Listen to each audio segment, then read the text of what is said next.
Olá, esse é o podcast Filosofia Pop. Eu sou Murilo Ferraz e aqui comigo está o Marcos Carvalho Lopes e a Jubene Machado. Hoje a gente recebe o professor Eduardo de Oliveira, da Universidade Federal da Bahia, graduado em Filosofia pela UFPR, especialista em culturas africanas e relações interétnicas na educação brasileira, mestre em Antropologia Social, doutor em Educação. Esse é o nosso episódio número 30 e hoje falamos sobre ancestralidade. Para comemorar o primeiro aniversário do podcast Filosofia Pop, nós lançamos uma campanha no Catarse para transcrever os 25 episódios desse período. Se você gosta do nosso trabalho e pode contribuir, acesse o site catarse.me/filosofiapop-transcrição e ajude a gente nesse projeto. O link está na descrição do post. Agradecemos os ouvintes a Jubene Machado, que faz parte do nosso time de filosofia africana e está nesse episódio com a gente, Fernando Sussman, Felipe Antunes, Fernando Polheim, Jonathan Bassucci, Jabe da Silva, Brauli Rocha, Hugo de Oliveira, Fernando Ferri, Matheus Machado, Edson Rosentowski, Jana Steffen, Alexander Marques, Fabrícia Ribeiro, Stefan Rafael, César Rodrigues Carlos, Renato Rocha,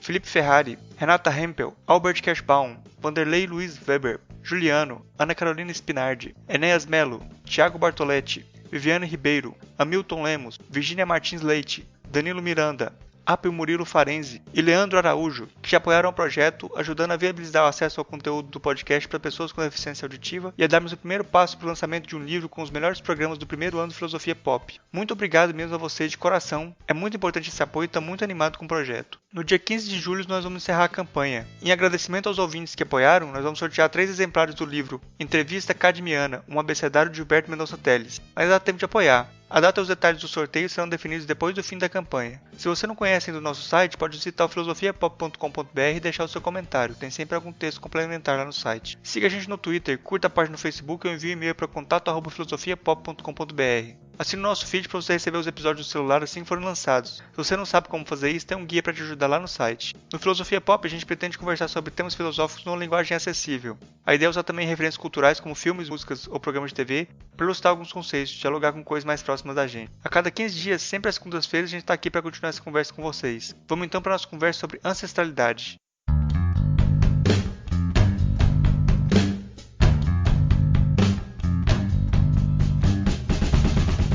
Hoje a gente recebe direto de Salvador, na Bahia, o professor Eduardo Oliveira, da Universidade Federal da Bahia.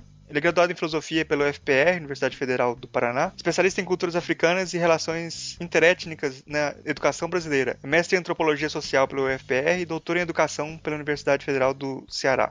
É autor dos livros Cosmovisão Africana no Brasil, Elementos para uma Filosofia da Ancestralidade, Filosofia da Ancestralidade, Corpo e Mito na Filosofia da Educação Brasileira e o recente Xirê, A Brincadeira Lírica, um livro de mito-poema. Eduardo, eu peço para você se apresentar aí pro pessoal, dizer quem você é, com que você trabalha, para quem não te conhece ainda e te conhecer. Bacana, então. Eu costumo dizer que eu tenho 3 metamorfoses, né, na minha formação acadêmica. Eu me formei em filosofia, sou graduado em filosofia, aí que é a minha primeira transformação, minha primeira, vamos dizer assim, metamorfose. Depois eu faço antropologia no mestrado, e aí então de filósofo eu faço a metamorfose para antropólogo, e de antropólogo para educador, quando eu fiz o doutorado em educação. E agora a outra metamorfose, que é de filósofo, antropólogo e educador, para poeta. E eu sou iniciado também na tradição de Ifá, eu sou Omo Ifá, de um Aô que é de Fortaleza e que tem raízes aqui no Recôncavo Baiano. E tenho iniciação no mundo Jeje e no mundo Nagô, com algumas inserções no mundo Banto. E é isso, eu sou dos movimentos sociais, sou formado pelos movimentos sociais, particularmente o movimento negro, sou formado pelas religiões de tradição de matriz africana e também formado na academia. Então estou na encruzilhada aí entre militância, academia e o povo de santo. Por falar em encruzilhada, a Gilberto tá me lembrando aqui no chat que eu esqueci de falar do livro Ancestralidade, né, na encruzilhada. É verdade. Bom, hoje a nossa conversa vai ser sobre ancestralidade. E eu vou começar perguntando para o Eduardo o que é ancestralidade. Olha só, para citar um filósofo não africano, o Deleuze, ele defendeu no último livro dele com Félix Guattari que o filósofo é aquele que produz conceitos. Ainda que eu não seja um deleuziano, mas eu aceitei a provocação dele para dizer que um filósofo não teria feito nada se não tivesse produzido um conceito. E desde essa minha experiência, desde as minhas inserções, desde o meu pertencimento étnico-racial, político, ideológico, filosófico, eu assumi para mim uma tarefa que não é só minha, que é uma tarefa coletiva, de produzir esse conceito, o conceito da ancestralidade. E para mim isso começa num curso que aconteceu muito antes da promulgação da Lei 10.639, mas que já, por assim dizer, vislumbrava praticamente todos os conteúdos programáticos especificados na lei. E me chamou muita atenção que todas as aulas que eu tive, o contato que eu tive com a militância, com o povo de santo, o contato que eu tive com educadoras e educadores, na época na região sul e também alguns da região do Nordeste, é que a categoria ancestralidade aparecia como uma categoria nativa, sobretudo na fala do povo de santo, mas também nos praticantes de capoeira, mas também no samba de roda, mas também no maracatu, etc. Mas aparecia como uma categoria nativa e ainda não aparecia como uma categoria analítica. Então, o que eu me propus fazer no primeiro momento era, a partir do uso nativo da categoria da ancestralidade, por assim dizer, visualizar, visibilizar a densidade dessa categoria e devolver num diálogo crítico, criativo, para as próprias comunidades que a criaram. E aí, então, se fazendo essa operação de uma categoria nativa tornada uma categoria analítica, que voltava, mais uma vez, para os ditos nativos. Então, a ancestralidade, que tem no seu primeiro sentido essa relação de consanguinidade, pensando aí os terreiros de candomblé, então são essas relações de sangue, de pai e filho, mãe e filho, e primos, irmãos, etc., mas também as relações simbólicas de pai de santo, o zelador de orixá, para com seus filhos e filhas. Então, expandindo do conceito consanguíneo para as relações que são simbólicas. Esses eram os dois sentidos mais usados pelos nativos quando falavam em ancestralidade. Mas eu me dei conta que alguns princípios dessa experiência negro-africana no Brasil se configurava como uma categoria essencial para compreender essa vasta gama de tradições negro-africanas recriadas, ressemantizadas aqui no Brasil. E aí aparecia o princípio de senioridade, aí aparecia o princípio de complementaridade, aí aparecia o modo como se organiza as estruturas hierárquicas no seio das comunidades de terreiro, e a ancestralidade jogava um papel fundamental aí. Foi aí que eu fiz uma etnografia dos últimos 100 anos do candomblé no Brasil e me dei conta da mutação de categorias como as usadas pelo Roger Bastide, por exemplo, de plasticidade nagô, que foi mudando para dar ancestralidade, que começava a recobrir um campo muito mais vasto aí das relações, vamos dizer assim, tradicionalistas, no seio mesmo da experiência negro-africana brasileira, dos terreiros de candomblé e também dos praticantes de Ifá. Então a ancestralidade passou a ser mais do que relações consanguíneas e relações simbólicas de parentesco, para se tornar uma categoria que serve para uma leitura epistemológica política da tradição negro-africana, ou seja, que contempla as facetas africanas, mas recriadas, reconstruídas no Brasil, a partir do crivo próprio dos negros e negras afro-brasileiros. Então a ancestralidade passa a ser uma categoria analítica com um poder melhor ainda, com uma densidade política e epistemológica que está direcionada, que tem o seu vetor voltado para a experiência desses povos. Então eu posso remontar no tempo e posso remontar no espaço a partir dessa categoria, para dar mais força à interpretação do presente. Enfim, eu acho que em síntese, uma síntese muito, muito rápida, é o que eu posso dizer inicialmente sobre a ancestralidade. E devo acrescentar só mais 2 elementos, né? A ancestralidade, ela tende a fazer um diálogo muito próximo com 2 categorias que são fundamentais aí no conjunto da filosofia, seja ela africana ou fora de África, que são as categorias de tempo e espaço. Então, de um certo modo, a ancestralidade, ela tenta ir um pouco mais além do que a categoria de história, do que a própria categoria de genealogia e também a de arqueologia, e tenta reconfigurar uma interpretação não nova, mas diferenciada a partir dessa experiência negro-africana do tempo e do espaço. Uhum. A gente vai trabalhando o conceito aí também ao longo do programa, né? Pra gente entender mais, né? Que eu não conheço nada disso, a gente vai aprendendo junto aqui. A Gilberna, você quer fazer alguma pergunta? Então, uma das perguntas que eu havia colocado sobre essa relação da filosofia da ancestralidade e filosofia do encantamento. Inclusive, eu achei que você iria colocar o encantamento como uma dessas categorias, né? Para além do tempo e do espaço. E já adiantando um pouco, a relação da filosofia africana com a ancestralidade e o encantamento. Eu poderia dizer o seguinte, Adil, que a ancestralidade aqui é a regra. É uma regra desregrada, né? Mas a ancestralidade é a regra. E o encantamento é o efeito. Então, eu ao contrário do Deleuze, eu não defino a filosofia como ou o filósofo como aquele que produz um conceito. Eu acho que isso é parte inerente do que fazer filosófico. Mas para mim, a função da filosofia é efetivamente produzir mundos, criar mundos. Agora, que mundos serão criados? Diante de um contexto de um mundo desencantado, a ideia é produzir mundos encantados. Mas nisso não vai nenhuma fábula e nenhum vetor romanesco, né? A ideia é que o encantamento é uma experiência transformadora de si mesmo, da sua relação consigo mesmo, da sua relação com a natureza e da sua relação com o coletivo, com a sociedade. A ideia é que o encantamento é uma prática de preservação da ecologia, vamos chamar assim, parapsicológica, psicológica e sociopsicológica. Então é uma reorganização das suas relações com seu eu mais profundo, com seu eu social e com o social propriamente dito. E tudo isso mediado por práticas de natureza. No seio dos terreiros de candomblé, não só de candomblé, mas das religiões de matriz africana como um todo, o encantamento é uma experiência efetiva. Ou seja, a sua relação de aumentar a sua força vital ou diminuir a sua força vital depende da sua capacidade de se encantar e encantar outrens. Então, o que a gente pode chamar de uma filosofia do encantamento é como resultado, na verdade, de uma filosofia da ancestralidade. Ou seja, na medida em que eu compreendo essa regra desregrada que é a ancestralidade, eu posso compreender um pouco melhor os seus efeitos, que é o encantamento na transformação, interpretação, interpelação no mundo.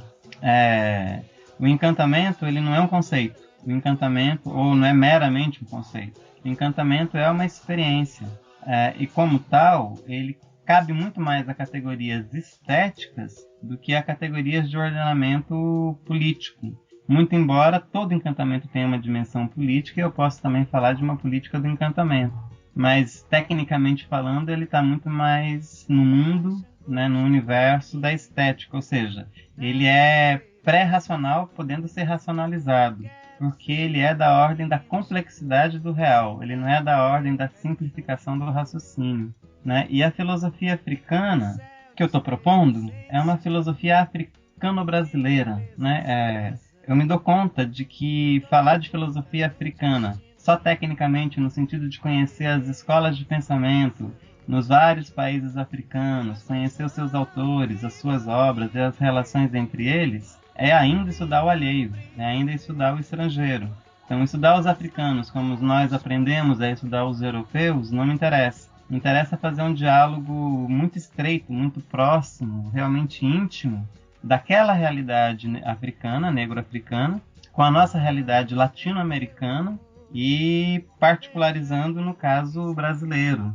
Então, o que eu almejo e que eu tenho tentado fazer é esse diálogo próximo entre a filosofia latino-americana da libertação, o pensamento africano em suas várias vertentes, acadêmicas e não acadêmicas, porque eu me valho também dos saberes tradicionais, dos sujeitos coletivos filosofantes, que não são os autores da academia, mas são os grandes sujeitos ligados às muitas tradições, né, da cultura africana ou das culturas africanas, mas tudo isso encruzalhando aqui no Brasil, no pensamento social brasileiro e também nas nossas experiências ancestrais. Nisso tudo, tanto na América Latina quanto na África, e particularizando a gente aqui no Brasil, eu encontro no encantamento uma categoria que nos une, mas não nos une de maneira universalizante e romanesca, mas de uma maneira tensa.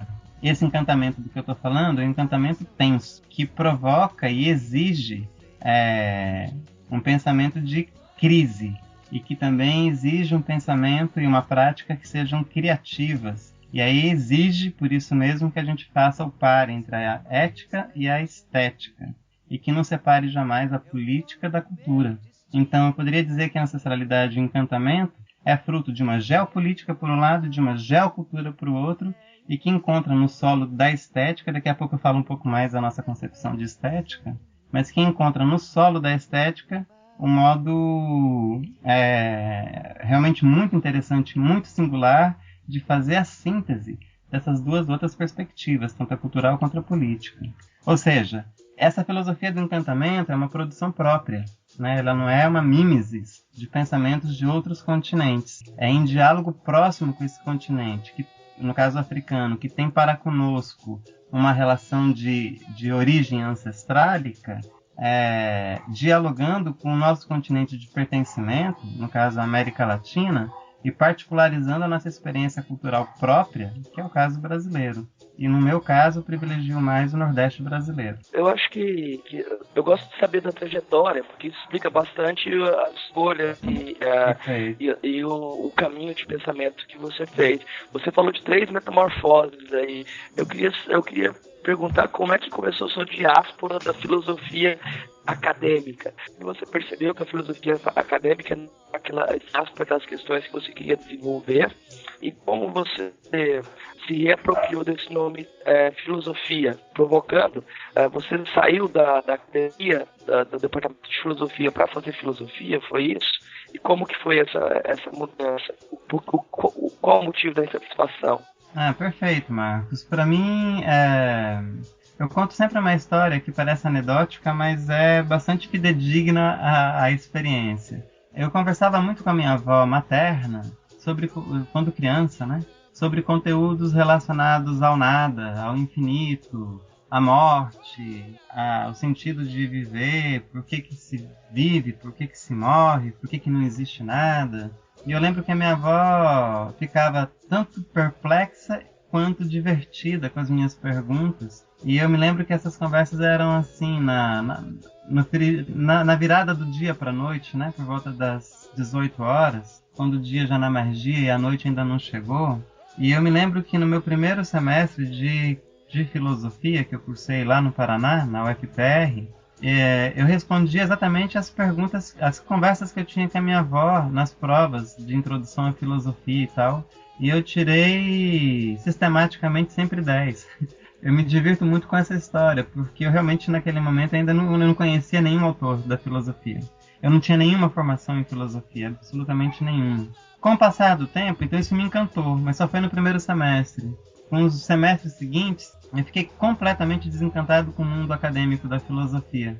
Eu era um militante 100%, eu militava em núcleo partidário de bairro, eu militava no movimento social da saúde, eu era do movimento dos meninos e meninas de rua, eu já estava ingressando na época no movimento de maioria negra, né, no movimento negro.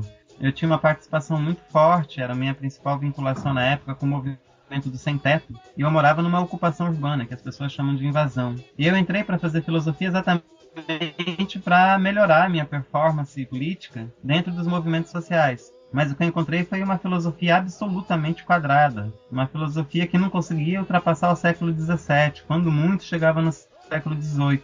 E aquelas formulações dos filósofos que até então eu conhecia, realmente me desagradavam, que não iluminavam para mim, não mostravam caminho. Eu estudava iluminismo, mas ele não me iluminava a compreender a história do sem-teto e dos movimentos sociais como um todo. Eu entrei numa grande depressão intelectual, chamaria assim, filosófica. Eu abandonei o curso e fui morar nas ruas da cidade de Curitiba, à época.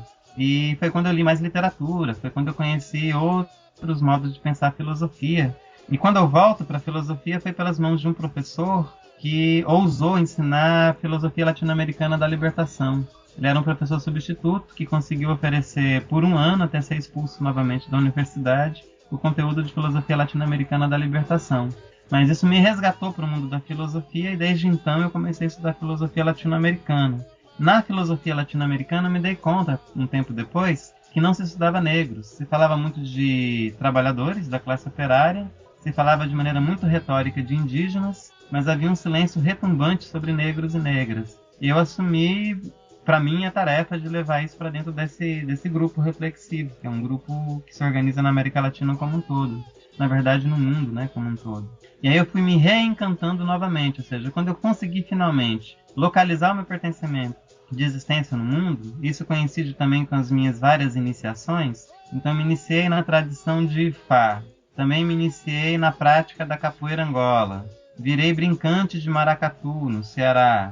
Ou seja, comecei a ter pertencimentos que eu não tinha antes, e todos eles desse fundo cultural negro-africano. E resolvi filosofar a partir desses elementos, a partir dos personagens, a partir da experiência, a partir dos sujeitos, a partir da história dessa experiência negro-africana aqui no Brasil.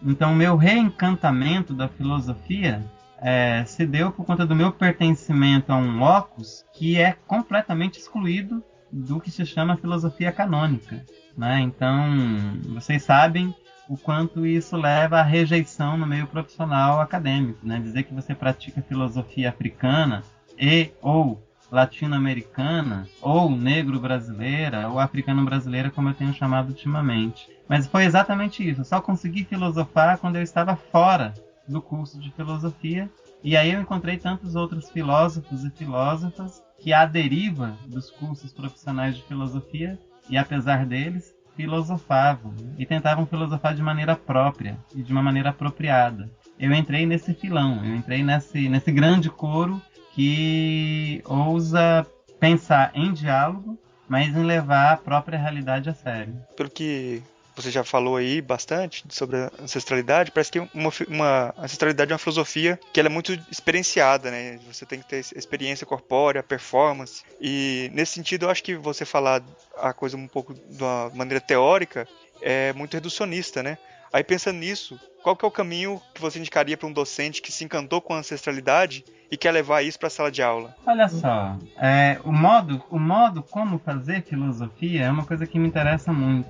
A gente tem pensado muito no conteúdo programático e a gente tem que se ocupar disso mesmo, porque a produção, apesar de já existir, é ainda bastante recente, portanto ainda não é tão volumosa, mas eu tenho realmente me ocupado da dimensão metodológica, né? Que é a sua pergunta. Então, como fazer filosofia africano-brasileira? Como fazer filosofia africana? Recentemente, aqui em Salvador, na verdade não só aqui em Salvador, né? Em Salvador e também em Goiás, enfim, nós realizamos esse ano 5 cursos, mini cursos e cursos de filosofia africana. Então, 3 deles aconteceram na universidade. Então, num auditório clássico de 150, 200 pessoas, onde a gente não consegue ter mobilidade das carteiras, das cadeiras, o espaço é restrito e a gente está cercado de paredes por todos os lados. Foi muito interessante, a gente conseguiu subverter o espaço, os corpos transgrediram a contenção do espaço físico, e a gente até ficou satisfeito com o resultado. Mas 2 dos outros cursos aconteceram, num quilombo, em Valença, ou um pouco depois de Valença, na cidade do Bonfim, que é o Quilombo Tenondê, que é organizado e liderado pelo mestre de capoeira Angola, que é o mestre Cobra Mansa. E o outro aconteceu na cidade de Goiás, Goiás Velho, num espaço cultural chamado Vila Esperança, onde, juntamente com o terreiro, acontece uma série de atividades culturais, como capoeira, circo, teatro de rua, etc. Mas, basicamente, é um terreiro. E é inigualável a experiência desses cursos acontecendo no local da prática, como foi o Quilombo, como foi esse terreiro de Candomblé, do que nos anfiteatros das universidades. No entanto, a gente tem que se preocupar com esse espaço sala de aula, tanto na universidade como no ensino fundamental e no ensino básico, né? E em todas as modalidades de ensino também. Tem que pensar aí a educação de jovens e adultos, tem que pensar a educação quilombola, enfim, educação especial e tal. Eu tenho realmente me ocupado de pensar metodologias para isso, porque ficar apenas na dimensão dos textos, o texto sempre traz a experiência, é inevitável.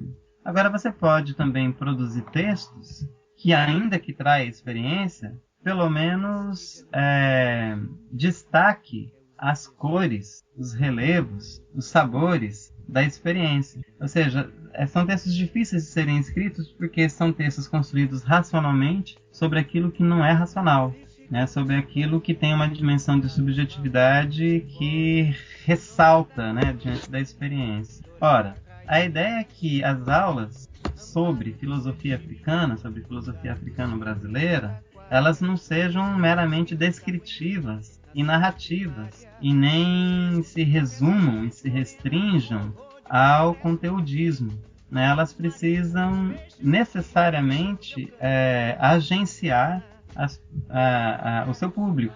E isso se faz como? Se faz diminuindo essa hierarquia que existe entre docente e discente, né? Isso se faz como? Diminuindo a distância entre razão e desejo. E isso se faz diminuindo a distância entre mente e corpo. Isso se faz de maneira lúdica.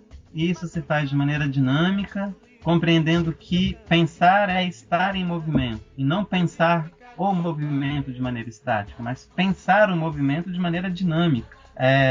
Isso exige que você tenha realmente muito cuidado para não transformar as aulas nem em sessões de autoajuda ou de ginásticas corporais, que não se trata disso, mas pelo contrário, de pensar a sua própria história, a sua própria trajetória, o seu pertencimento como pessoa, articulado com o corpo que você tem, produziu e que foi produzido em você, articulado com a sociedade que você está inserido e com a classe social, o gênero, a sua orientação sexual, as suas escolhas políticas e etc.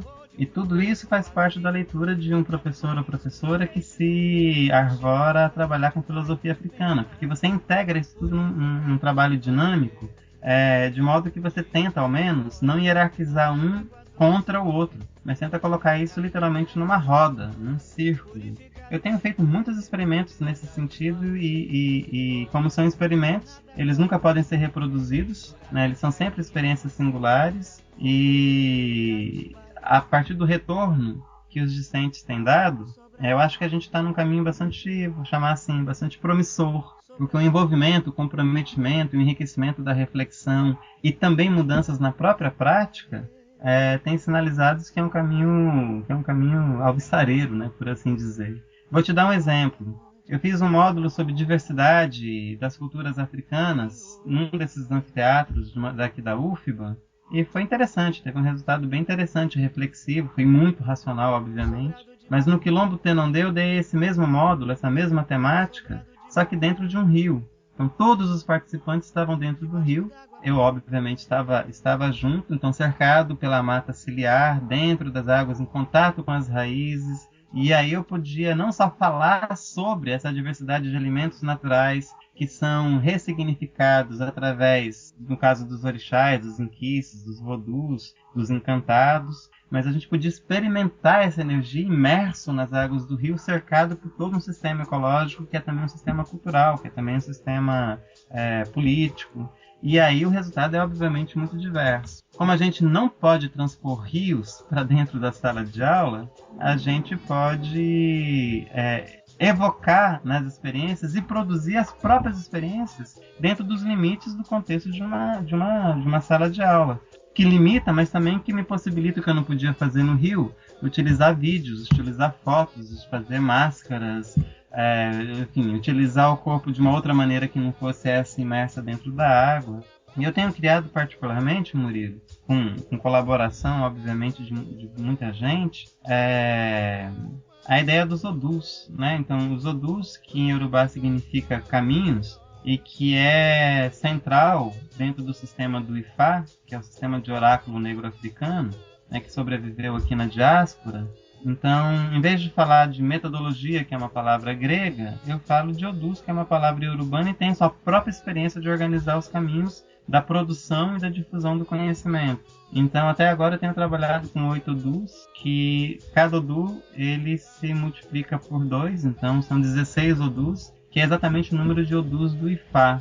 Aí eu tenho desenvolvido vamos dizer, a metodologia dos odus, aí é uma redundância, né? Então eu tenho desenvolvido os odus como uma prática pedagógica da filosofia africana, e tem sido interessante, a gente tem entrado exatamente numa discussão que não separa teoria de prática, acaba com essa falsa dicotomia, e que tenta integrar as experiências a partir dos mitos, dos ritos e dos corpos, 3 conceitos fundamentais para a filosofia da ancestralidade, tentando produzir experiências de encantamento e compreender como isso tudo se dá no tempo, no espaço, né? E esse tempo e esse espaço são diluídos, é um espaço diluído e é um tempo difuso, né? E aí a gente consegue fazer um diálogo bastante rico, inclusive com a tradição do pensamento contemporâneo, que não é africana, a europeia, por exemplo, mas não de maneira subserviente, mas de maneira crítica e criativa.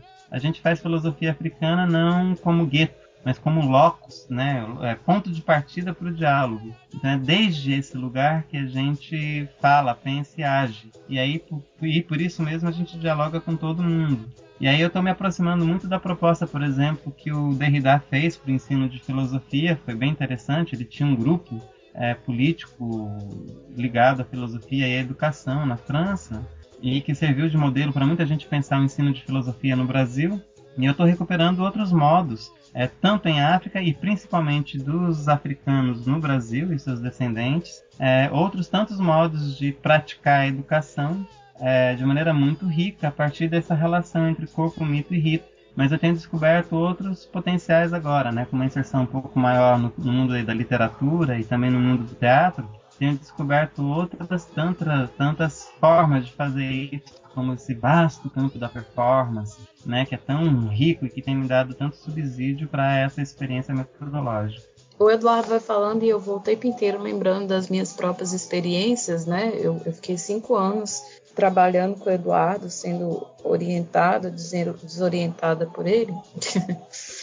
E até na minha própria dissertação eu tentei trazer um pouco da metodologia do Odu, né? E uma das tarefas assim que eu me dei para o doutorado é de trabalhar as nossas próprias metodologias, né? Que a gente está sempre forçado na academia a usar as metodologias que nos impõem, de certo modo. Mas assim, Edu, e aí foge um tanto da nossa experiência, né? Que eu compreendo que o nosso fazer filosófico desde as nossas experiências, as nossas vivências. E aí, na sua fala, continuamente, você traz a experiência e o corpo, né? E uma parte da sua tese, que está no seu livro Filosofia da Ancestralidade, é dedicada exatamente a essa questão do corpo, né? Esse corpo ancestral, a ética do corpo, e o que você fala de autopoieses do corpo negro, né? Então eu pergunto assim, essa concepção do corpo, né? Porque a gente fala que nós pensamos desde o corpo, né? E não sobre o corpo, mas desde essa experiência, e é um corpo que é vivo, sem essa separação, né? De razão e emoção, né? Nós somos um corpo inteiro, e não um corpo dividido. E aí eu queria ouvir um pouco sobre isso, assim, né? Como que é essa relação do corpo nessa filosofia da ancestralidade, do encantamento, no modo como fazemos a filosofia africana no Brasil. Então, praticar a filosofia africana no Brasil, praticar essa filosofia africano-brasileira é uma experiência de deslocamento.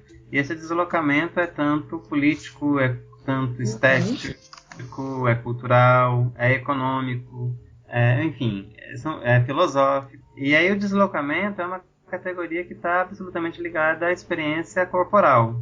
Daí não é pensar o corpo, como fez a grande maioria dos filósofos do cânone ocidental, aqueles que se arvoraram a pensar o corpo, pensaram sobre o corpo. A ideia é que o corpo pense, né? É o corpo pensando. E essa ideia de um corpo pensando é um corpo em múltiplos movimentos. E eu repito, não são apenas movimentos corporais, não são movimentos apenas mecânicos ou maquínicos. Então o corpo aqui não é só essa realidade ligada a um sujeito. É o corpo pensado também na sua dimensão metafórica. A gente fala corpo social, corpo docente, corpo médico, corpo discente, etc. Então, é pensar o corpo, mas pensar o corpo e o corpo pensando a partir de experiências culturais bastante determinadas, ou seja, bastante interligadas também. Nesse caso, a escolha é clara e deliberada, é pensar essa experiência negro-africana aqui no Brasil. Então, pensar desde o corpo implica em fazer uma crítica bastante ampla e com bastante alcance a toda a tradição do pensamento ocidental, com pouquíssimas e raríssimas exceções. E aí, mas não ficar só nessa dimensão da crítica. É produzir, ou melhor, é visibilizar o conhecimento produzido corporalmente na nossa experiência coletiva e na nossa experiência individual. E aí eu sou um testemunha vivo de como que o corpo coloca a gente em crise em todos os sentidos, né?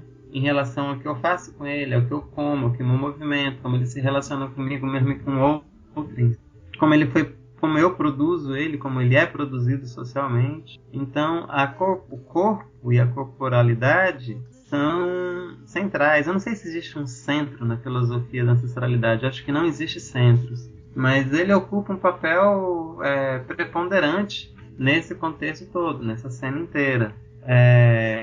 Pensar desde o corpo implica, inclusive, em pensar de um outro modo de ser, de um modo diferenciado. Ou seja, implica em trazer para dentro dessa produção de conhecimento uma alteridade que foi negada. E essa alteridade, de mim para comigo mesmo, é o próprio corpo, já que o que foi privilegiado foi a mente, foi a cabeça, foi a razão. Eu não consigo entender a razão descorporeificada. Eu não consigo entender, aliás, absolutamente nada no mundo da experiência que não passe pelo crivo do corpo. Como eu já disse que o corpo não é apenas uma experiência fisiológica, é também uma experiência simbólica, eu realmente não conheço absolutamente nada que para mim faça sentido que não é atravessada pela experiência corporal. Eu não tenho um corpo, eu sou um corpo. E como tal eu existo, me movimento, penso, amo, não amo, sinto, não sinto. O corpo, ele exige que a gente arrisque-se a produzir um conhecimento que seja pré-racional, mas que também seja racionalizável. E aí é um empreendimento absolutamente difícil. Isso coloca uma dificuldade imensa na tarefa do filosofar. Mas é essa tarefa que a gente assume quando realiza ou quando pratica uma filosofia africano-brasileira. Então, você mesma, Jubênia, praticou ou enfrentou esse desafio na sua dissertação de mestrado e também nos seus outros trabalhos. Na verdade, todo mundo que eu conheço que se envolveu com a gente nesse coletivo, tanto na Rede Africanidades quanto nos outros grupos de pesquisa que fizemos parte, só permaneceu nesse grupo aqueles que se sentiram realmente tocados em si, no seu próprio âmago. E o seu próprio âmago não é uma alma etérea, é literalmente um corpo que sente, que ama, que sofre, que deseja, que odeia, que se angustia, que ri, que se alegra, que come ou que passa fome. Então, a categoria e a experiência corpo é a que promove o primeiro e talvez o mais importante deslocamento dessa experiência filosófica. Eu poderia aqui derivar muitas coisas a partir do corpo. Então, o que a gente pensa é uma política, por exemplo, toda uma política dos afetos que é atravessada na corporeidade, pela corporeidade. O corpo aqui é, ao mesmo tempo, conteúdo e continente. O corpo aqui é uma experiência que é impossível de ser alienada. Só é possível filosofar corporalmente. E vocês sabem o alcance dessa afirmativa. Então, todos aqueles que entraram na tradição platônica, cartesiana, de identificar a existência a pensamento, entrarão em colisão conosco. É o contrário, Nós entramos em colisão com essa tradição, porque a gente não relega a existência ao pensamento, a gente relega a existência a toda uma complexidade de existência corporal, que entre elas, e só entre elas, está a prática do cógigo, e que ela não é a mais importante, sequer a mais fundamental, e está longe de ser a única. A ideia aqui é pensar em movimentos de complexidade, sempre em movimentos de complexidade, de imanência e de contexto. Todas as categorias corporais. Eu tenho uma pergunta que eu acho que ela tem a ver com essa abertura que é necessária para você trabalhar nessa perspectiva da ancestralidade, proposta como uma forma de vida praticamente. Você exige quase uma espécie de conversão, assim, a pessoa está voltada, está aberta para fazer os exercícios espirituais ou físicos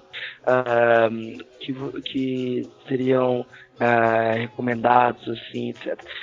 Quando você pensa nessas filosofias como modo de vida e olha lá para a antiguidade clássica, você tem que enfrentar aí o desafio do cético, que é aquele e do cínico também, né? Que você vai ter todos esses tipos de aluno, aqueles que não querem fazer as atividades, não querem fazer, e aqueles que fazem cinicamente também. Esses não vão conseguir ter essa abertura nem esse encantamento e vão praguejar contra, né? Como se fosse algo válido. Eu sei que a gente está no horizonte onde a construção do paradigma, a construção de uma comunidade de conversação, esse é um problema que eu identifico quando você pede essa abertura para as pessoas. Como produzir essa abertura? Como lidar com a pessoa que não te dá essa abertura? Né? Tem resposta para isso? A sua última pergunta é que me toca mais. Olha só, Marcos, o próprio exercício do diálogo, e aí está o exercício docente, é um exercício de sedução, né? Então, em alguma medida, você apresenta a esse outro que está em diálogo com você uma perspectiva, uma proposição, uma proposta, e é um convite sempre aberto que a pessoa obviamente pode recusar, mas vai aí toda uma gama de sedução. Sedução um pouco como pensou o Baudrillard, mas um pouco também como pensou o Ramose, sabe? Lá na África do Sul. Ou seja, são estratégias não meramente de convencimento racional, mas eu chamaria assim, de zonas de intimidade, de zonas de troca, de zonas de reciprocidade entre o eu e o outro, que obviamente podem fracassar. Né? Então, e o intento dessa prática filosófica não é um intento universalista, ele não pretende e não quer atingir a todo mundo, está querendo atingir quem se identifica, se constrói, se desconstrói dentro dessa vasta experiência negro-africana aqui no Brasil e na diáspora como um todo. Por outro lado, essa filosofia ela não é do tipo profética, né, que vai dizer, e também que é moral, no sentido de que vai ditar as regras de como é viver bem. Né? Então, para viver bem, você tem que praticar tantas vezes exercício, tem que comer tais e tais produtos.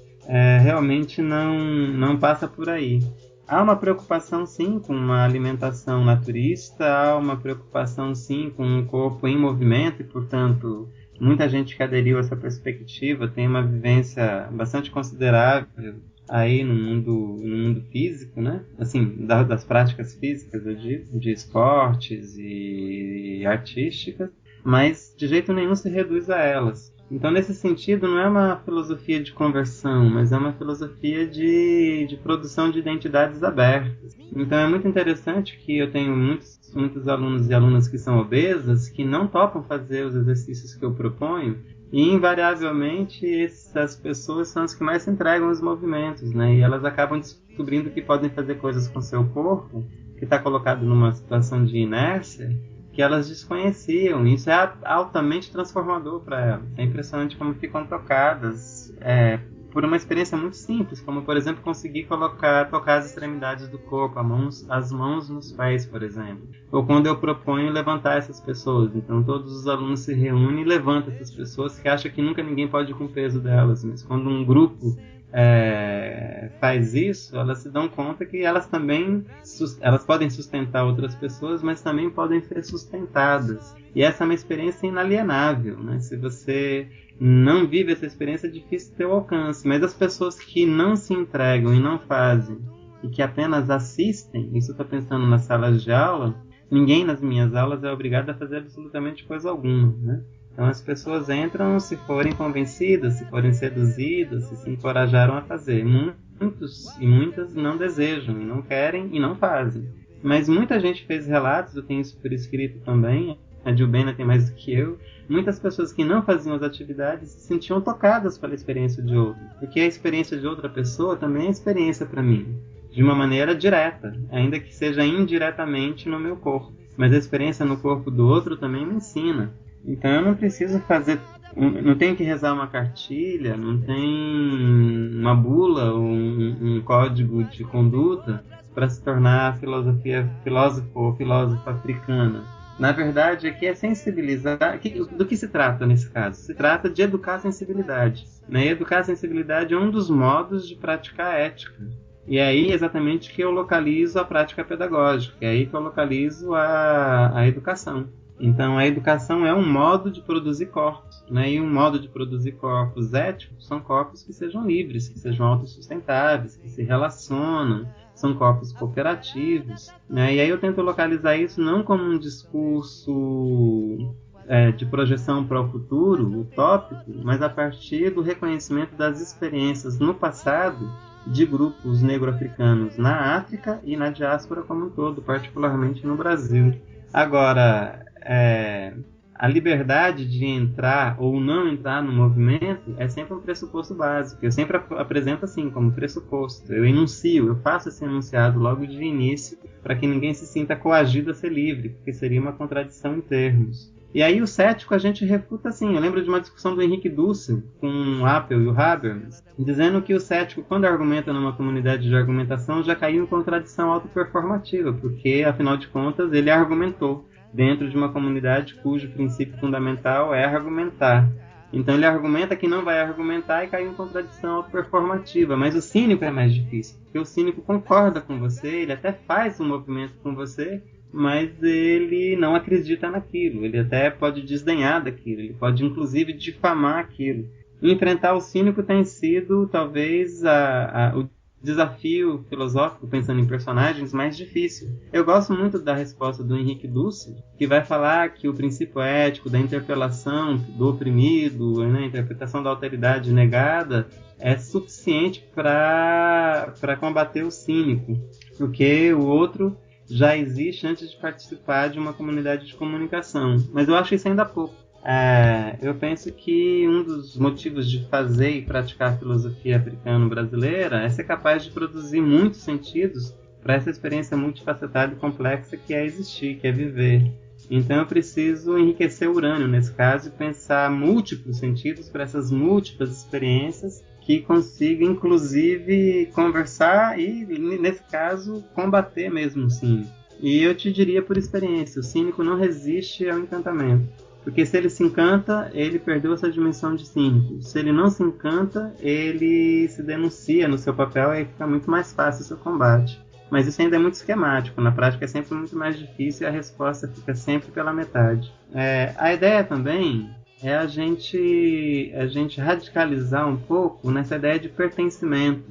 Então esse é um dos modos de combater o cínico, porque essa ideia de pertencimento, ela é uma abertura para múltiplos modos de existir e de se pensar no mundo, né? Mas a partir de uma experiência determinada, localizada, contingente, imanente, contextual, culturalmente definida, ainda que essa cultura seja indefinida, né, dentro da sua multiplicidade. Então essa categoria de pertencimento ajuda muito a combater o cínico, porque a categoria de pertencimento leva a outra, que é de comprometimento, que leva a outra, que é de deslocamento, que leva a outra, que é da desconstrução, que leva a outra, que é da transformação, que leva a outra, que é da beleza. E aqui eu estou deambulando exatamente os odus, os odus metodológicos que eu comentava antes. Então, como que a gente pega o cínico? Não é no seu discurso, a gente pega o cínico na sua prática. É claro que a pergunta pode ser devolvida para mim, que o discurso do cínico sobre a sua prática pode ser cínico. Mas aí, mais uma vez, a gente cria instrumentos para ler o texto prática e não só para ler o texto letra. E isso ajuda bastante a, vamos dizer assim, armar uma rede para capturar aí o cínico. Mas essa rede é inevitável. Sempre haverá furos e haverá muitos peixes cínicos vazando pela essa rede. Na verdade, eu ia fazer essa relação, que é interessante que você traz essas experiências, que é exatamente essa questão de ser sempre esse conhecimento, a sabedoria, como fruto, né, de uma experiência coletiva, mas que em momento algum a gente perde a individualidade, né? Você bem colocou aí nos exemplos que você trouxe, e eu tenho isso em mim, assim, né? Que a gente é um pensamento que é coletivo, mas que a gente tem a nossa individualidade, a gente tem a nossa singularidade, mas que ela também só existe nesse coletivo. E nessa perspectiva desse corpo, né? Um corpo que é conhecimento. E aí, essa questão de colocar-se a si mesmo como valioso, como você bem colocou, né? A gente tem essa questão de se pensar de corpo inteiro, e aí, óbvio, tem as nossas ações, as nossas práticas, inclusive alimentares, porque essa questão de um corpo sagrado, de um corpo que tem que ser cuidado, né? Porque é a partir dele que a gente vive, e enfim. E aí isso me remete ao que você fala desse corpo que é levado ao paradigma Exu, que me encanta muito, assim. E aí eu queria que você falasse um pouco do paradigma Exu, que eu acho que até responde muito da sua própria vivência enquanto iniciado, né, no IFA, e essa relação, né, desse corpo movimento, desse corpo que dança, desse corpo que canta, desse corpo que silencia, mas de um corpo que vive, né? Que pensa, que produz, que cria, que se ressignifica, né? Que se encanta, mas que também se desencanta, né? Que o encantamento não é uma coisa retilínea que acontece e não tem suas angústias, não tem suas dúvidas, né? São perguntas contínuas, perguntas constantes, angústias, porque a gente está se colocando o tempo inteiro em crise, né, diante do mundo, das experiências que a gente está vivendo. Então era um pouco sobre isso, assim, que é esse corpo dentro dessa perspectiva do movimento, desse paradigma Exu. Perfeito, muito obrigado por sua questão. Olha só, na filosofia eu fui muito treinado para pensar em universais. Então, na filosofia, eu fui muito treinado para pensar em estruturas, para pensar em abstração da realidade, para depois compreender essa realidade mais a fundo, enfim. Então, um movimento, de um certo modo, generalizante, universalizante, transcendente, acompanhou muito a minha formação em filosofia, como a maioria das pessoas da minha geração, das gerações anteriores e da geração de agora. E eu também fiquei muito, depois na antropologia, vou usar a palavra de novo, muito treinado a olhar singularidades. Então, exatamente o contrário da filosofia. É olhar movimentos mais concretos, comunidades localizadas no tempo e no espaço, né, definidas por seu contexto cultural, geográfico, político, social, econômico e tal. E dentro da antropologia você tem os estruturalistas e os culturalistas, e dentro da filosofia também você tem os universalistas e os particularistas. E parece que eu sempre fui cobrado a ter que escolher por um ou por outro.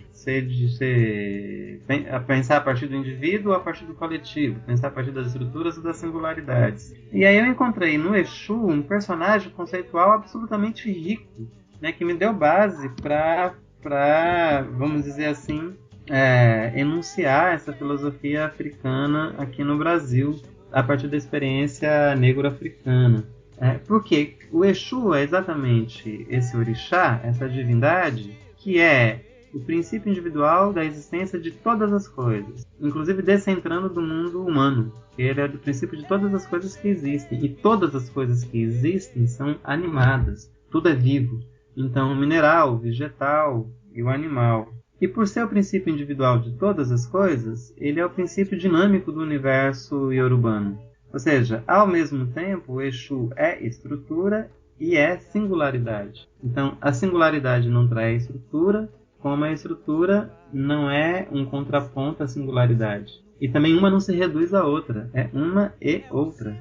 Então, quando eu entendi o Exu, a partir da minha iniciação no IFA, mas também a partir da revisão da literatura do candomblé nos últimos 100 anos, a partir da audição muito atenta das mães e pais de santo aí do último século, a partir da minha própria experiência direta nos terreiros de candomblé, a partir da antropologia, a partir da literatura, e especialmente dessa antropologia das populações afro-brasileiras, no caso dos terreiros de candomblé, eu comecei a me dar conta que o Exu servia para mim como talvez o Dionísio tivesse servido lá para o Nietzsche, ou seja, eu tinha um personagem advindo do mundo do mito, que é sempre a síntese de uma experiência coletiva e individual, nesse caso negro-africano, que podia embasar, ou mais que isso, que podia funcionar como inspiração, como verve, para a minha produção filosófica.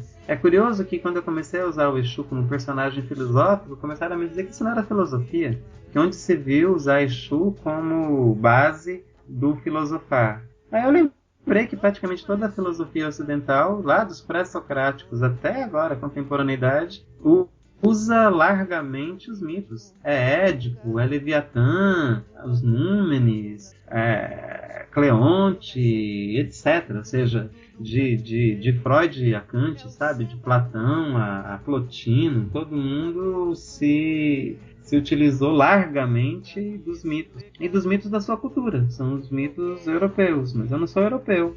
Então comecei a utilizar dos mitos nossos, africanos, recriados e ressignificados e às vezes enriquecidos aqui no Brasil. Exu para mim é o principal, Exu e Ifá. Eu tenho escrito menos sobre o Ifá, mas é a minha base fundamental. E Exu é o que eu mais enunciei. Então o paradigma Exu, eu até brinquei com essa frase, com essa palavra, né, aí do dialeto e da gramática do Thomas Kuhn, a ideia do paradigma, porque Exu é um paradigma sem paradigma, né? Exu é uma esfera aberta que existe de maneira elíptica e ele é ao mesmo tempo corpo e movimento, e não é qualquer corpo, não é qualquer movimento, é um corpo absolutamente dinâmico e é um movimento exúlico.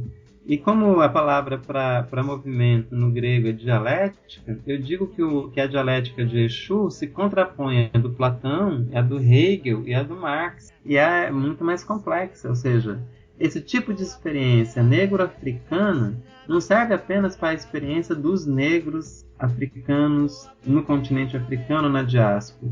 Serve para toda a experiência humana em qualquer tempo e lugar. Eu advogo esse papel, ou seja, nasce de um lugar, tem pertencimento, mas não está restrito a esse lugar. Então, é falar do solo de Exu literalmente para o mundo inteiro, mas de um modo próprio, que é o melhor modo de conversar com outra pessoa, né? Falar do lugar próprio, esse também é o melhor modo, é o modo mais honesto, eu diria. E Exu, ele é ao mesmo tempo bélico e lúdico, né? O Exu é ao mesmo tempo divino e humano, ele é a regra e a contravenção. Isso está em todos os seus mitos. Ele é a paz e a violência.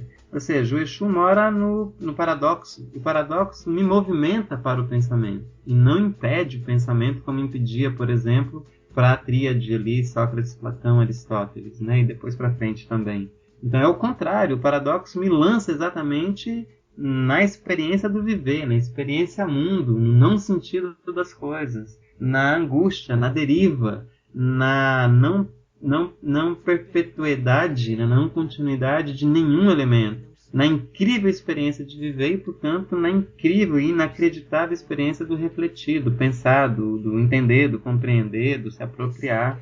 Então o Exu é incrível, que é um personagem tão antigo, antiquíssimo, milenar, e que, a partir dos seus mitos e dos seus ritos, me oferecem instrumentos para pensar não o passado negro-africano, mas a contemporaneidade brasileira, latino-americana, africana, mundial. Então, o paradigma Exu, ele exatamente é dele que vem a ideia de uma semiótica do encantamento. É produzida por ele.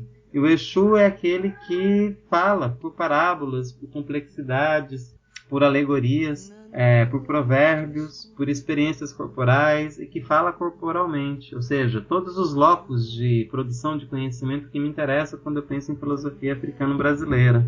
E mais, o Exu é um personagem que é face a face com o Ifá. O Ifá é que controla todo o sistema ético e medicinal iorubano e Jeje. Então disse que Exu e Ifá são duas faces da mesma experiência, da mesma entidade. Eu não sei se isso é verdade, mas seja como for, com certeza são duas faces que dialogam permanentemente, Ifá e Exu. Então eu pensei o paradigma Exu exatamente a partir dessa interface do oráculo como um grande sistema de produção de conhecimento filosófico sobre a experiência coletiva e individual de um povo, né, e que é potencialmente capaz de ser atualizado em contextos próprios, como é o caso brasileiro, como é o caso baiano, por exemplo, como é o caso soteropolitano onde eu estou, ou como é o caso do Recôncavo, onde está Marcos, enfim, ou como é o caso de Fortaleza, e assim por diante, cearense, e assim por diante. E ao mesmo tempo pensar esses movimentos singulares articulados em redes. O paradigma Exu é um exercício do pensamento de produzir redes, de experiências e de pensamentos. Porque Exu é exatamente isso, é um grande artesão de teias. Ele produz teias, e teias de sentido. Então, o Exu me deu regra e compasso para entender a antropologia contemporânea, por exemplo. Não foi o Weber, não foi o Geertz, foi o Exu que me deu essa chave maviosa de entrada e de penetração na antropologia contemporânea, bem como também do pensamento contemporâneo, mesmo o pensamento contemporâneo europeu. Então, quando eu leio os decolonialistas na chave de Exu, eu extraio muito mais riqueza do que quando eu leio na perspectiva, por exemplo, do Derrida.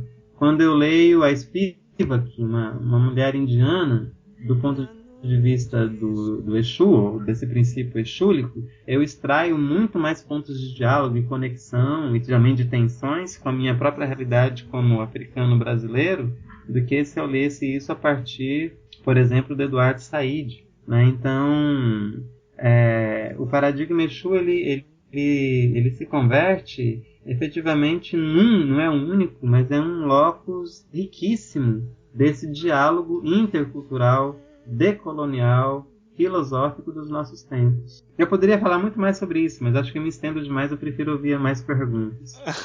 Eu vou fazer uma pergunta aqui que eu acho que essa última fala sua toca essa pergunta de alguma forma, mas eu acho que é importante explicitar ela, assim, que é de pensar alguma pessoa hoje que seja no Brasil considerada branca, vivendo numa sociedade branca, de brancos, né, no meio de brancos, assim, né, que não tem contato com a cultura negra, como cultura de movimentos negros nem nada, mas que ela reconhece como seus ancestrais negros, por exemplo. Nessa filosofia africana, nessa linha de pensamento, essa pessoa tem lugar se ela se interessar por essa filosofia?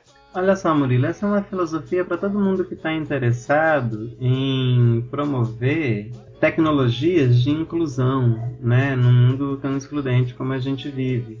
Então, esse pertencimento, ele não se reduz a um pertencimento de tonalidade da pele, né? Ele não é fenotípico apenas. Ele reconhece o seguinte: uma pessoa negra sofre o racismo de uma maneira muito mais objetiva e, portanto, vai ter muito mais desvantagem social pelo fato de ter mais pigmentos negroides do que uma pessoa branca. Então a gente não está alienado dessa discussão. Mas isso não é o critério para, no caso, fazer filosofia negro-africana. É o que eu falava, é uma educação de sensibilidades, né? Então, nesse caso, o locus primeiro, que vai ser inicialmente colocado na mesa, é a questão do racismo e a questão do sexismo. E hoje em dia a gente está também muito interligado com a discussão de sexualidade. Então, trabalhando com toda a sorte aí dos trans, né? Estão trabalhando essa dimensão de gênero, mas explodindo nas multifacetas do trans.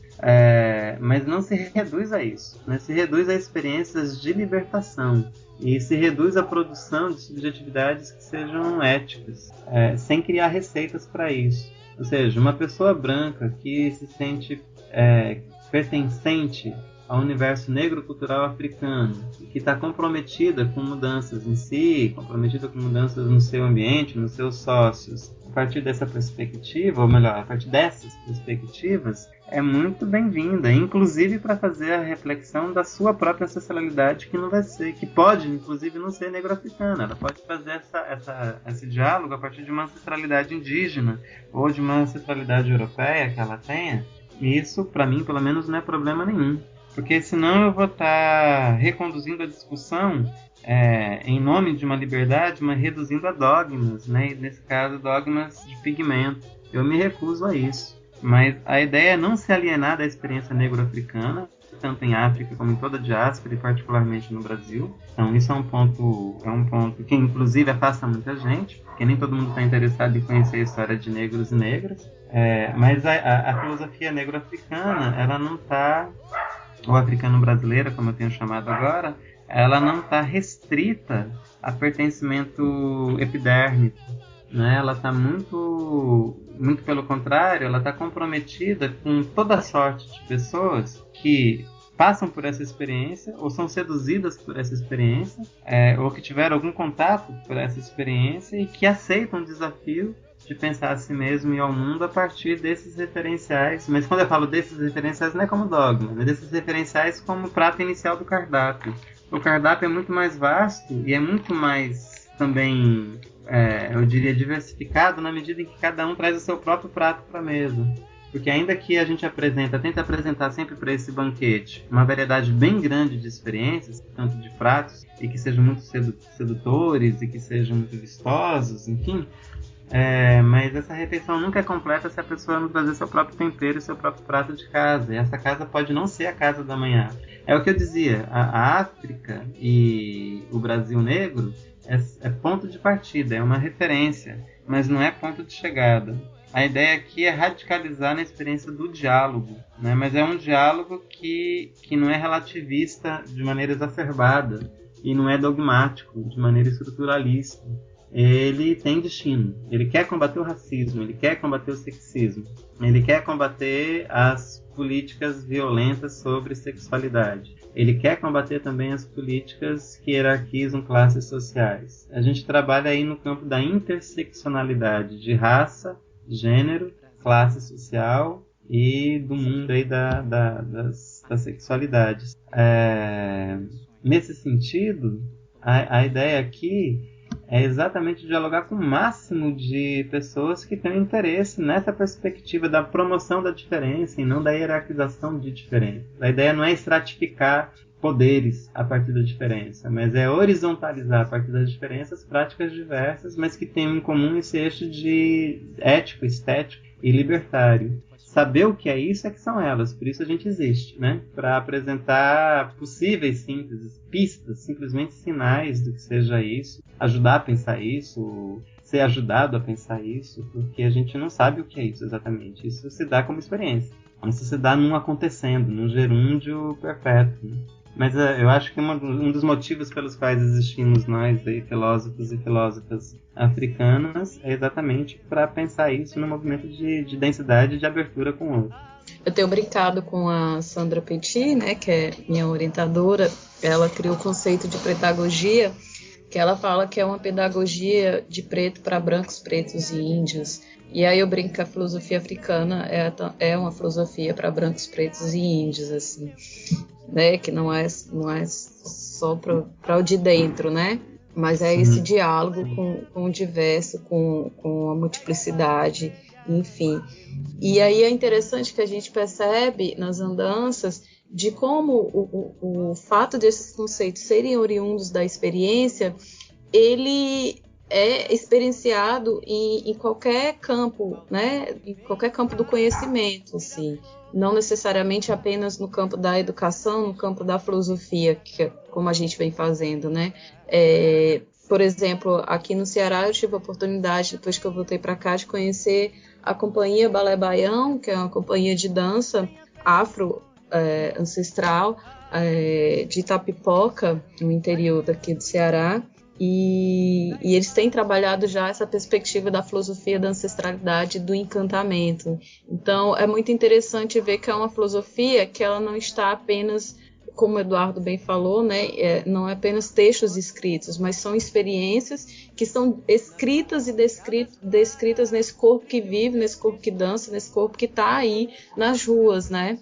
Então é bem interessante nessa perspectiva, porque eu acho que é uma filosofia viva. É algo que a gente vive. Quando eu fiz o meu curso de filosofia, já comentei aqui, era extremamente angustiante. Eu não cheguei a abandonar, como o Eduardo falou que abandonou. Mas me adoeceu, né? Porque é uma filosofia que não é viva, né? Está muito ali presa num diálogo com livros escritos e num contexto que não nos pertence, que não nos representa. Então, o interessante da gente pensar essa filosofia africana no Brasil é pensar que ela está moldada à experiência, ao contexto no qual a gente está vivenciando, experienciando, e nos diálogos que a gente vem fazendo na nossa trajetória, no nosso caminhar.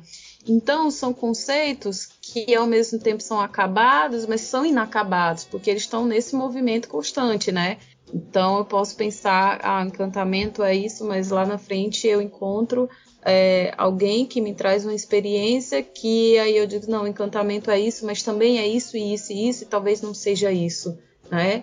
Então, essa questão desse movimento que transforma o conhecimento continuamente por meio do diálogo consigo, com esse outro que não é um outro estranho, mas que é um outro que não sou eu, mas que me complementa, né? Como a gente viu no podcast do Anderson sobre filosofia Ubuntu.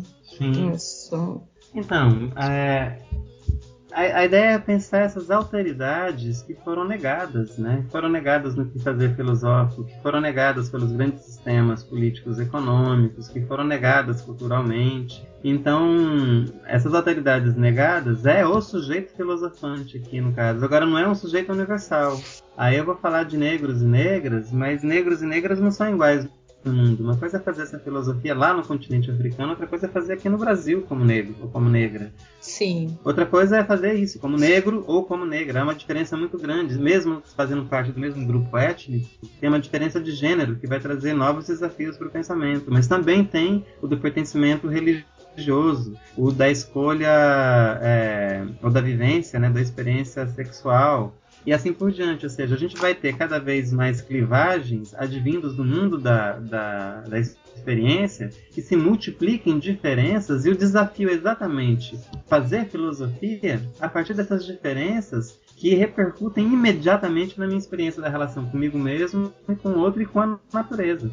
Então, essa perspectiva de corpos que se encontram são também corpos que se confrontam. São experiências de violência, são experiências de amor, são experiências de angústia, são experiências de alegria, ou seja, que recobrem toda uma gama de afetos, de sensações, de energias, de diálogos, de raciocínios que perfazem a experiência da gente no mundo, né? E me chama muita atenção o seguinte, é que a gente estuda, como você está estudando, por exemplo, a filosofia da sagacidade, né, como escola de pensamento. Tem um grupo que faz a crítica da etnofilosofia, tem um grupo que não está nem aí com nada com isso, está estudando filosofia da linguagem numa perspectiva africana, tem um pessoal que estuda filosofia da matemática a partir da experiência africana, tem gente que estuda nada disso também, que estuda filosofia como um tom do G, por exemplo, como texto produzido na academia, etc. E isso tudo vale, eu estou também enfronhado nisso, né? Ajudei a formar aí, pelo menos a primeira geração de filósofos, tentando compreender esse grande mapa de produção filosófica africana. Mas acho que um diferencial nessa discussão toda não é os autores da filosofia, ou seja, estudar autores africanos, que são fundamentais. Estudar o Ntondji, Ramose, o Toa, o Ngama, o Biogo, o Eze, sei lá quem mais, e todos os outros. A ideia não é essa. A ideia é essa também. Mas acho que o diferencial é entender os sujeitos coletivos de produção do conhecimento. Então, por exemplo, o que a experiência coletiva da capoeira Angola produziu de conhecimento sobre o que nós somos, aqui no Brasil, na diáspora e na África? O que a experiência coletiva dos terreiros das religiões de matriz africana, que vai do candomblé à umbanda, do omolocô ao xangô, que vai do ponto cruzado às irmandades católicas de homens pretos espalhados pelo Brasil todo? O que essas experiências coletivas, o que esses sujeitos coletivos nos legaram com seu pensamento, com a sua reflexão sobre o mundo, com a sua experiência no mundo? O que o maracatu, o que a dança, o que o teatro negro, o que a imprensa negra, o que o movimento negro como movimento social nos ensinaram filosoficamente dessa experiência? O que os tais mestres da cultura popular, nesse caso eu estou fazendo um recorte pela negritude, mas poderia também fazer por outros recortes indígenas e outros, né, nos legaram para a produção do conhecimento sobre nós mesmos, né? E aí ainda eu volto também para o pensamento social brasileiro, dialogando mais uma vez com os autores, né, mas não só com os autores, né? O que o Festival Internacional da Canção trouxe como elementos para a gente pensar o Brasil? O que o Congresso Afro-Brasileiro, nas suas 5 edições, trouxeram para a gente entender melhor o Brasil de um ponto de vista filosófico? E é uma filosofia que todo mundo já entendeu, uma filosofia em aliança, né, que dialoga com a antropologia, com a literatura, com a sociologia, com a história, mas também com a química, com a física, com a matemática. Então é a prática de uma filosofia que é interdisciplinar, multidisciplinar, multidisciplinar, né, e também complexa.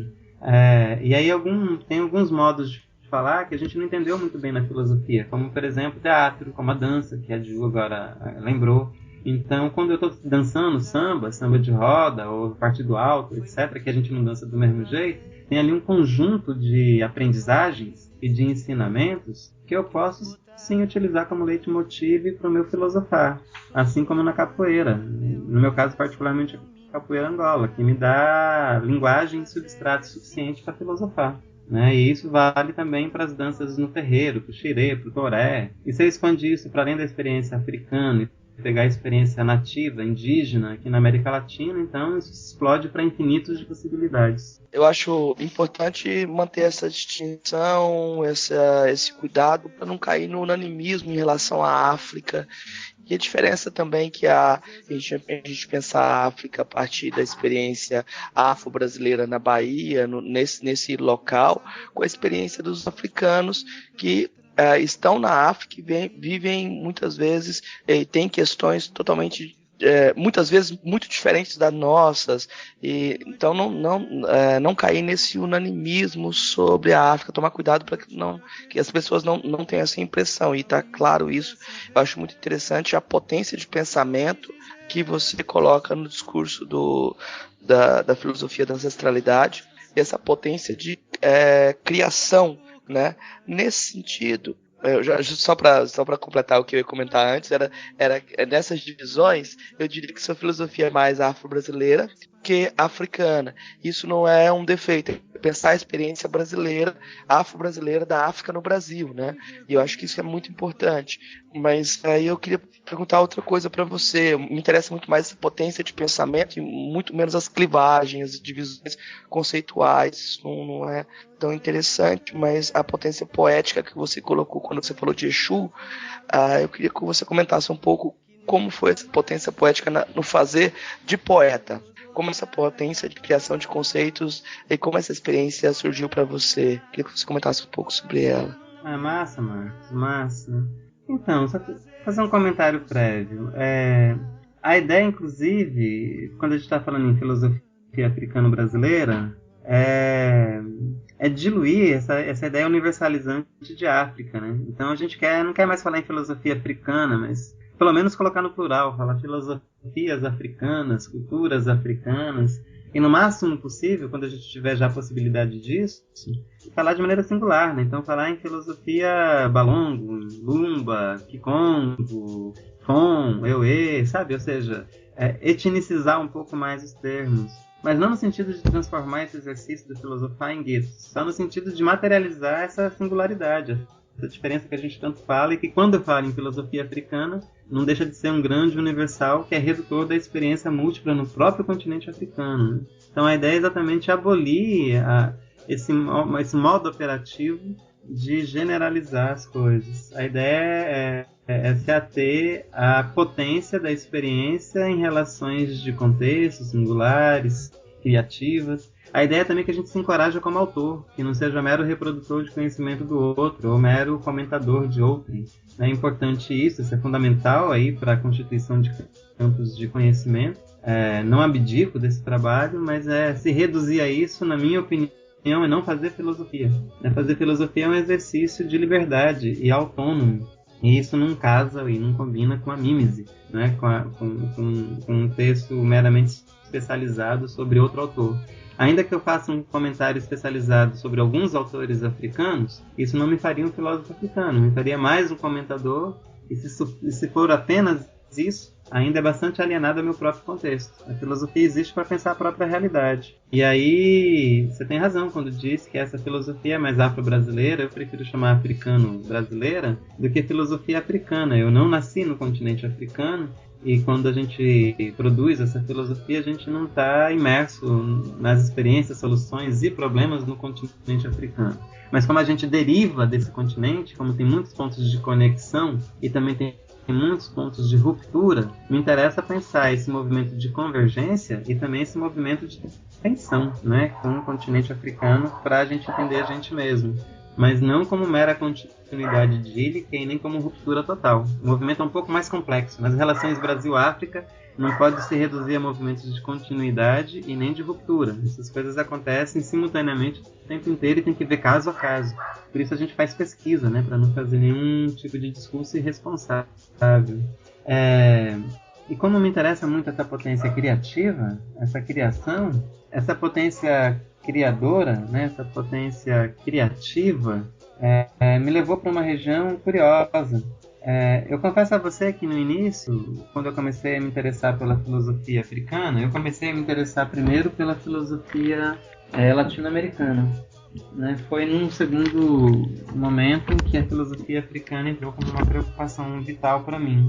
Mas eu e o grupo do qual faz parte a Dibene, a Luiz e outros tantos, a gente se viu numa autocontradição também performativa. A gente estava estudando os africanos, os textos de autores africanos, mas a perguntaria aí, o que isso tem a ver com a gente? Com o que a gente está vivendo aqui, com o racismo brasileiro, com a teoria da mestiçagem, com a falácia da democracia racial e social, o que isso tem a ver agora com essa crise que a gente está vivendo no Brasil de agora, nesse tempo? O que isso tem a ver com o desmantelamento das políticas sociais voltadas para negros, índios, e mulheres e gays e o público LGBT no Brasil de agora, né? Essa escalada da intolerância religiosa. E aí, realmente, muito do que a gente estudou desses autores africanos, que por sua vez estudaram no continente europeu, respondia pouco a essa nossa própria demanda. Então acho que a gente se corrigiu no próprio movimento de utilizá-los em diálogo, como eu disse antes, crítico e criativo. Mas eu te confesso, Marcos, a filosofia me deu a possibilidade de produzir uma série de conceitos, de argumentos, de estrutura de pensamento, de análise, e também de entender isso por pertencimento, por função, e colocar essa lógica da ancestralidade para funcionar, então para potencializar a nossa reflexão, nosso texto. Mas ela tem um limite incrível para dizer esse dito, para dizer essa experiência. Eu tentei fazer isso também na antropologia. A antropologia foi mais tranquilo para mim fazer isso, mas ela também tem limites enormes quando se trata de pensar contextos mais abrangentes. E aí, um modo de dizer o não dito, espero que isso não seja um clichê, eu encontrei no poema. Então, porque o poema ele não está obrigado a esse tipo de estruturação da linguagem científica, no caso da antropologia, ou dessa linguagem da filosofia, que tenta se livrar do crivo do pensamento científico, mas tem seu próprio rigor interno. O rigor poético é outro, é produzir exatamente a verve poética. Então, o que menos importa talvez num poema é o texto, né? Mas muito mais o que ele é capaz de agenciar. E talvez mais importante que tudo é que ele é capaz de agenciar no leitor e não exatamente aquilo que já está agenciado no escritor. A liberdade e a independência do leitor para com o autor da obra é infinita. E é isso também que dá sentido à obra, que é completa, que faz ela ter algum sentido. Então, de uma maneira, eu diria, desconfortante para mim, a literatura apareceu para me fazer mais, e não leia isso na chave cristã, né? Mas para me fazer mais humilde em relação à produção do conhecimento. Em saber que isso depende muito menos de quem está propondo e muito mais com quem se está dialogando. E esse papel criativo, o Xirê, o livro, né? Xirê, o livro de poemas Xirê, ele me deu mais. Ou seja, é uma criação que se começa comigo, ela nem começa comigo, mas se começasse comigo, não termina em mim de jeito nenhum.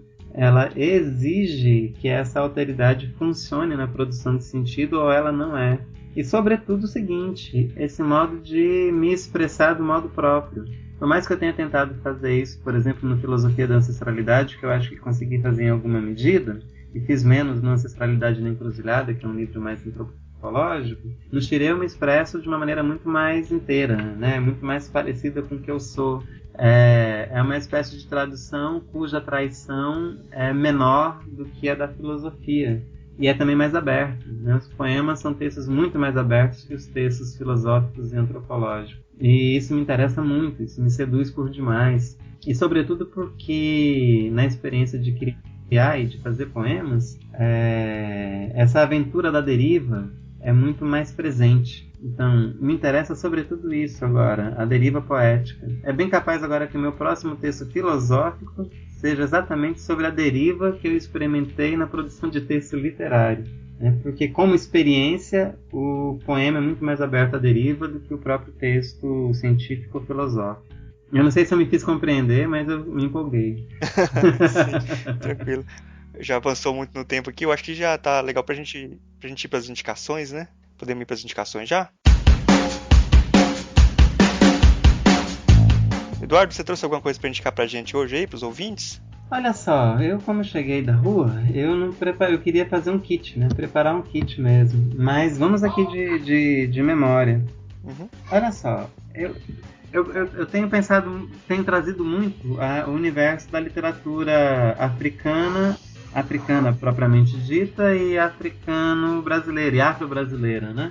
E aí eu tenho algumas recomendações. Então, eu indicaria todos os livros da editora recente, nova, da Alguns Toques, da qual eu participo do coletivo, né? Tem um coletivo da Alguns Toques, que é um coletivo de escritoras e escritores negros, que parte desse coletivo criou uma editora. Eu não faço parte da editora, e que já tem um catálogo de 10 obras, de 10 livros, incluindo poesia, incluindo também romance, incluindo textos sobre o universo do candomblé. Eu recomendaria absolutamente todos eles. Nesse panteão da literatura negro-brasileira, eu indicaria nomes que vêm desde uma tradição recente que a gente tem, do seu Oswaldo de Camargo, ainda atuante, né, ainda ativo na produção de literatura, da Lígia, da Miriam Alves, da Esmeralda, da Conceição Evaristo,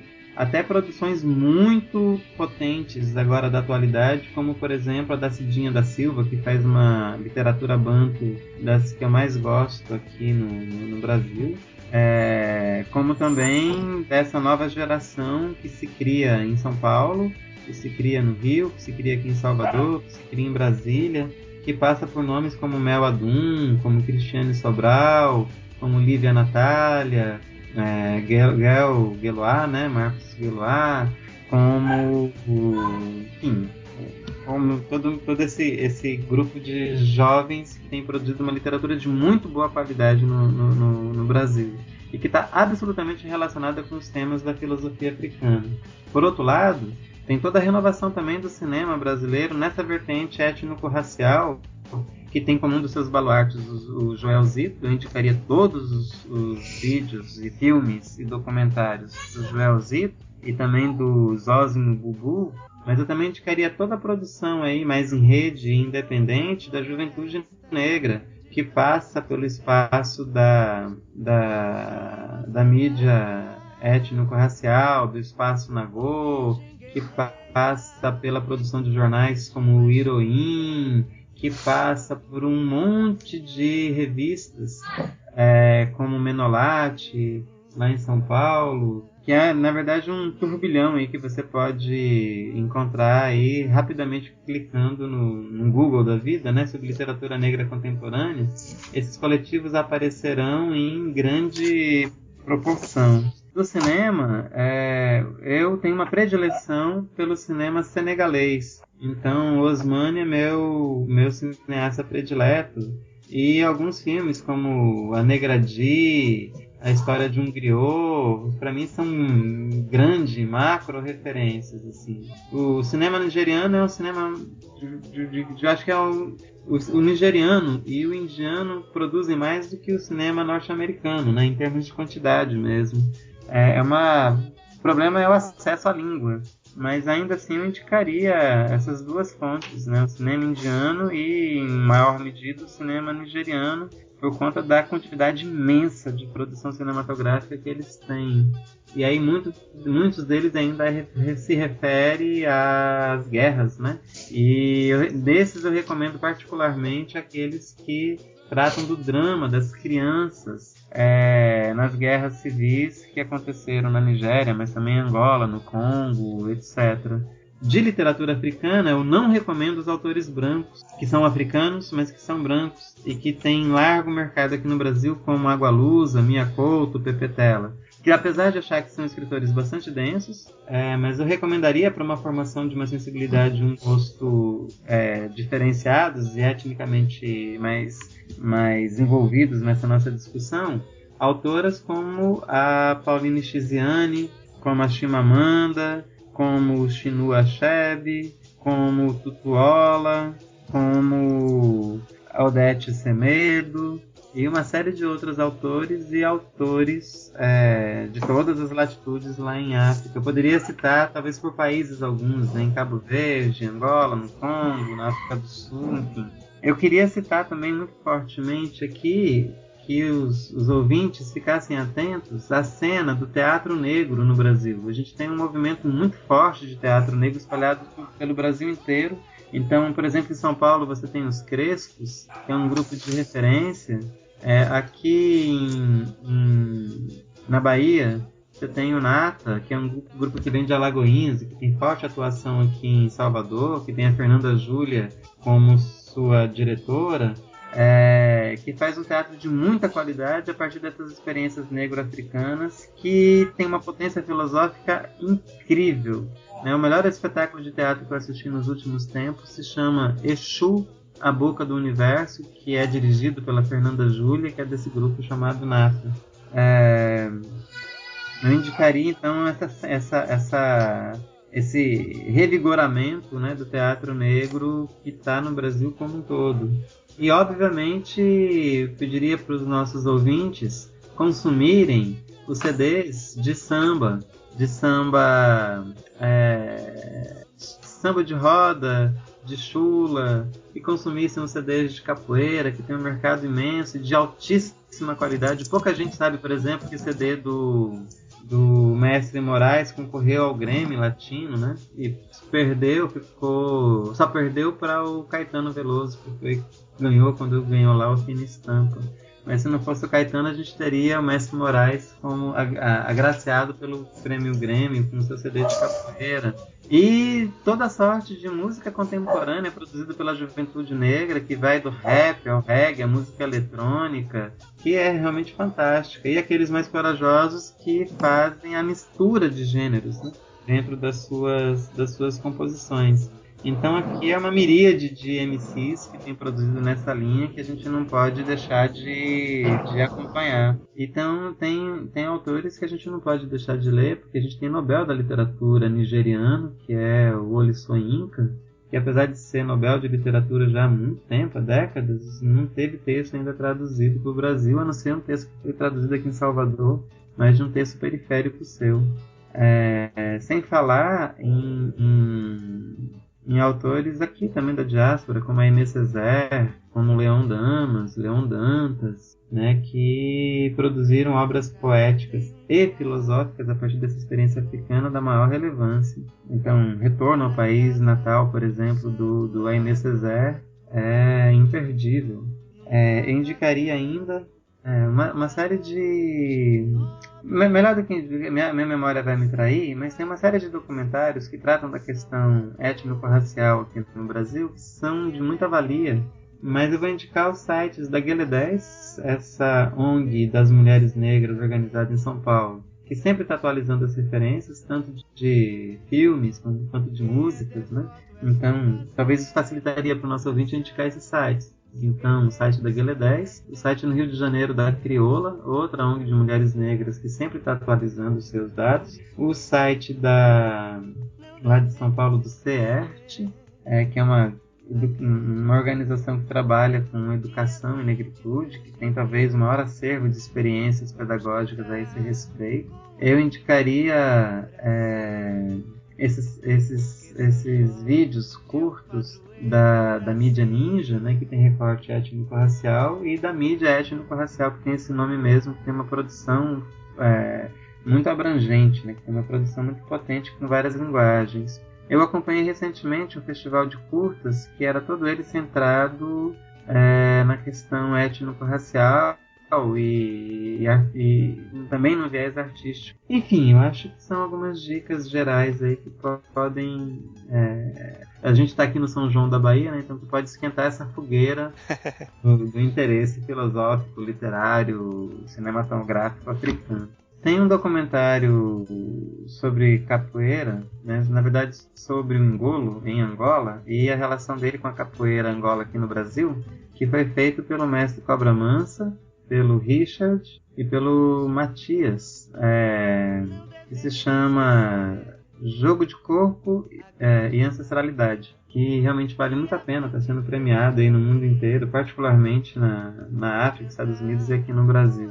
Eu queria indicar também literatura para crianças, e aí tem muitas autoras e autores, mas eu queria indicar especialmente os livros da Heloísa Pires. Todos os livros de Heloísa Pires voltados para o público infanto-juvenil são fantásticos. Gente, e de site, eu esqueci aqui de cabeça, mas o Anderson, que já participou aí do podcast, já disse o endereço do site dele. É o site que eu mais indico para a filosofia africana propriamente dita, porque a gente tem ali um conjunto de mais de 100 livros de filosofia africana e gratuitos que ele organizou. E eu já avisei a ele também, um material que eu atualizei aqui, porque para mim não faz sentido eu fazer um meu ou um nosso aqui do grupo aqui de Salvador, se ele já postou esse lá em Brasília. Então eu convido a todo mundo que tem material de filosofia africana e correlatos que enriqueça o site do Anderson. Tá certo, foi boas indicações. Adilbene, você tem alguma indicação pra gente hoje? Hoje eu tenho. Além de todos os livros do Eduardo, né, mas ele tem que relançar, né, porque estão todos esgotados. Eu trouxe, que a Eduardo até falou um pouco, assim, perpassou por ele, Encontros com Griot, de Sotigui Koyate, né, de Isaac Bernard, que é muito interessante. E aí eu ia indicar também o documentário de Sotigui Koyate, um griot no Brasil. Tem no YouTube, é muito interessante, e aí fala muito dessa questão do corpo, né, esse corpo sagrado, o olhar sensível, a educação, o educar para a sensibilidade, assim. Então tem o documentário e o livro. Um outro livro que eu retomei esses dias, que me encanta, é A Galinha da Angola, Iniciação e Identidade na Cultura Afro-Brasileira, do Marco Antônio da Silva Melo, José Flávio Pessoa de Barros e Arnold Vogel, e tem ilustrações do Raul Orti. E tem o Afroflix, né, que traz uma série de filmes, documentários, etc., com personagens negros, então é bem interessante.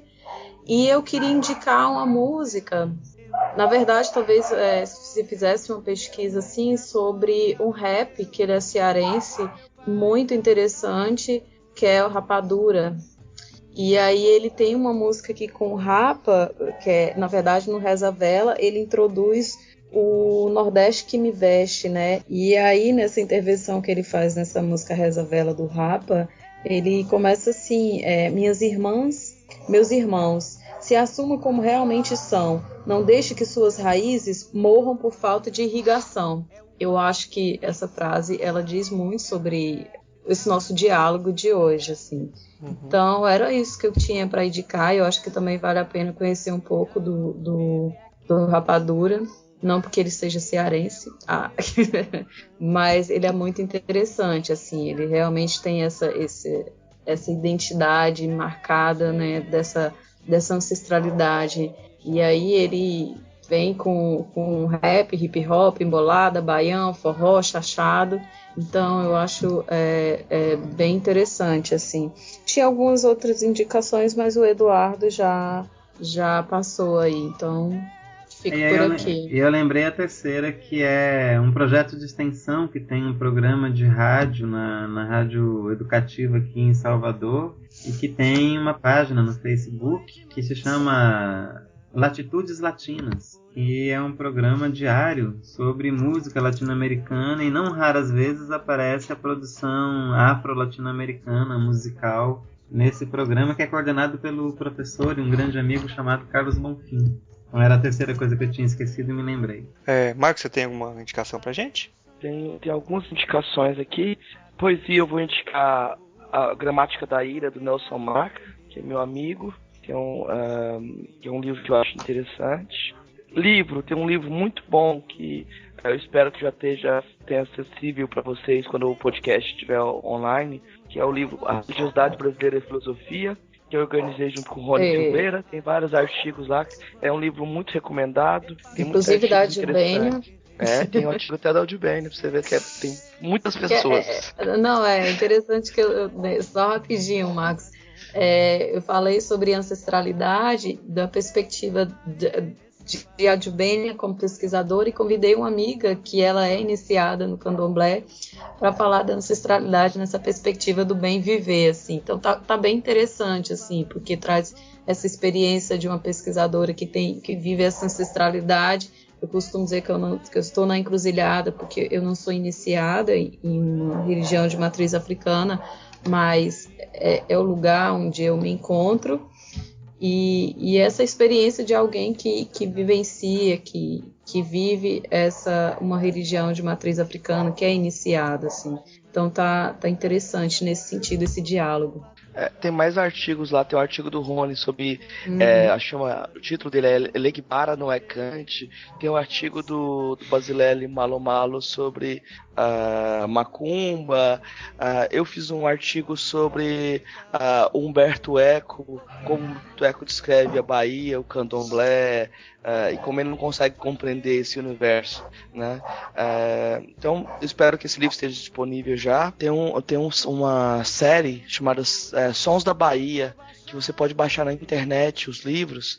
Aí tem uma série de 8 livros. Aí o último livro que saiu chama Oiá Betânia, os mitos de um orixá nos ritos de uma estrela, fazendo a análise da Maria Bethânia e a relação dela com os orixás. Que lindo. Os livros estão de graça, na internet você consegue baixar todos eles. Tem sobre samba de roda, etc. no site. É verdade, tem sobre a capoeira também. Bem legal, bem lembrado. Um outro livro que eu vou indicar, parece que não tem nada a ver, mas eu faço a ligação, vou indicar do mesmo jeito. Chama O Mundo Iluminado, é do Hubert Dreyfus, de Sean Kelly.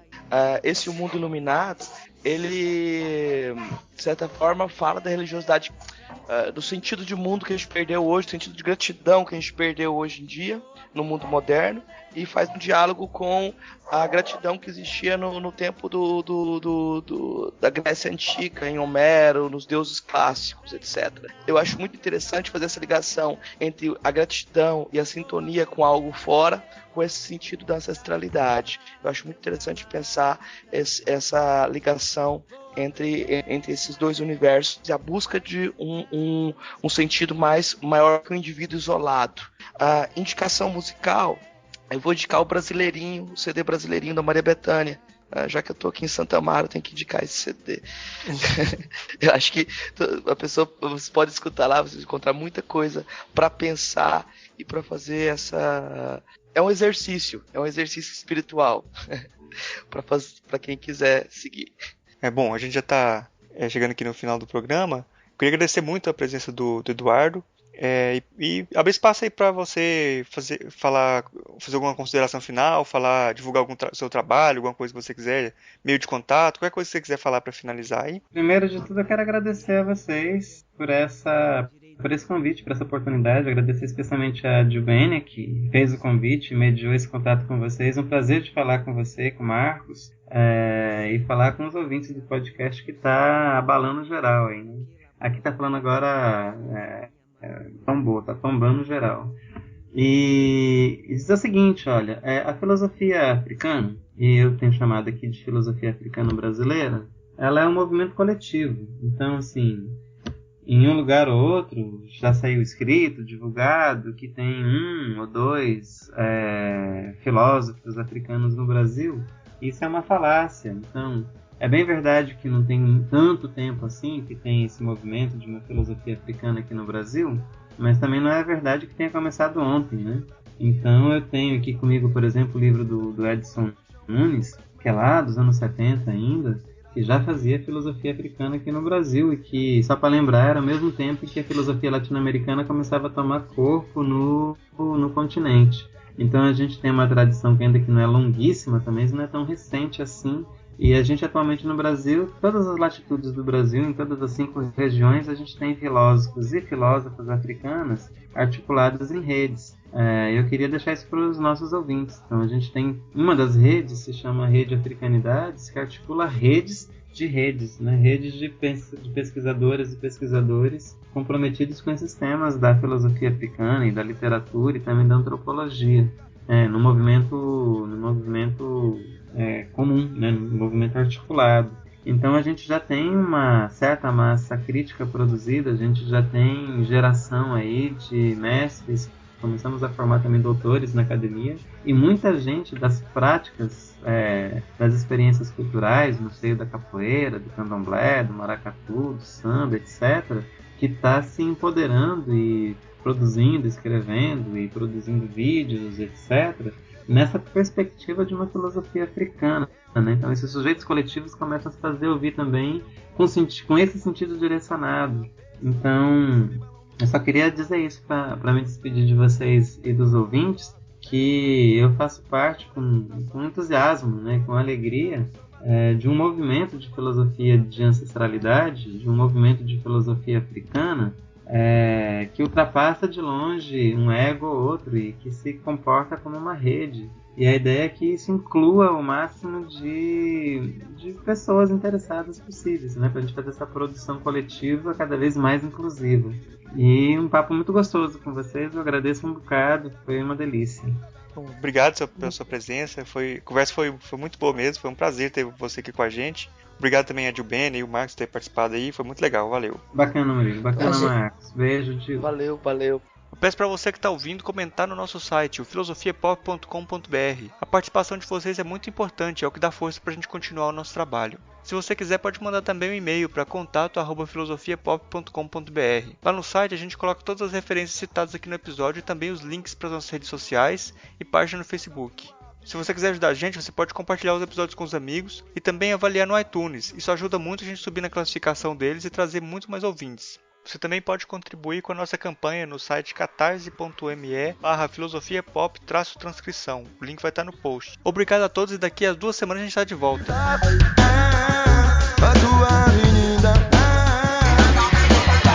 A cera feita